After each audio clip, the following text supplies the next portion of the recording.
significant. The damage is huge. And these are just the towns that are outside of Sendai. We're starting to see roads being cracked. Some of the houses have roofs that have caved in partially. But what we're seeing is very minor compared to nations that we're witnessing on some of these live television images coming out of Sendai. So, I'm getting the sense, even as we get closer and closer, that it was an area that was heavily hit by this tsunami and a quake that did affect a larger swath. But it's really going to be this tsunami that has claimed more lives and hurt more people, Colleen. Yeah, and tell us more about what happened when that tsunami hit, Kyung, because we're seeing the pictures now over and over again of the walls of water, houses being torn up, cars being tossed around like toys. There are people involved in this as well, and as quickly and as well as the warning systems appear to have worked, people didn't have a whole lot of time here, did they, because it was just so close?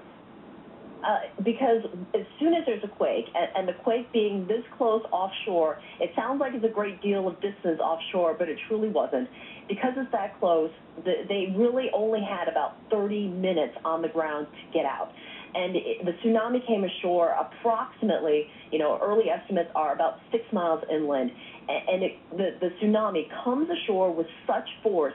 Remember, it's not the water, it's the debris that really causes true damage here. It comes ashore with such force, it's very difficult to get out of the way quickly. And this is a community that is a fishing community. People have their lives here on the docks. It's also a rural community, an agricultural community, so people are heavily tied to the sea and the land here. So as soon as that quake hit, yes, everyone felt it up here, but they had a very short period of time to get their head together and to get out. I will tell you that most people in Japan have a mobile phone. It is very rare to find a Japanese person who doesn't have a mobile phone in his or her pocket, even the most elderly person. So many people probably had some sort of response, some sort of alert in order to get out. The question is did that alert reach everybody in time, and did they have enough time to get out? Yeah. And these are the questions we simply don't know yet. Yeah, and were they able to, with the devastation that we're seeing in the pictures as you're talking here, Kyung, that tsunami coming in? We're going to let you get back on the road and keep making your way towards Sendai. Thanks so much for the update, and we will get back to you real soon.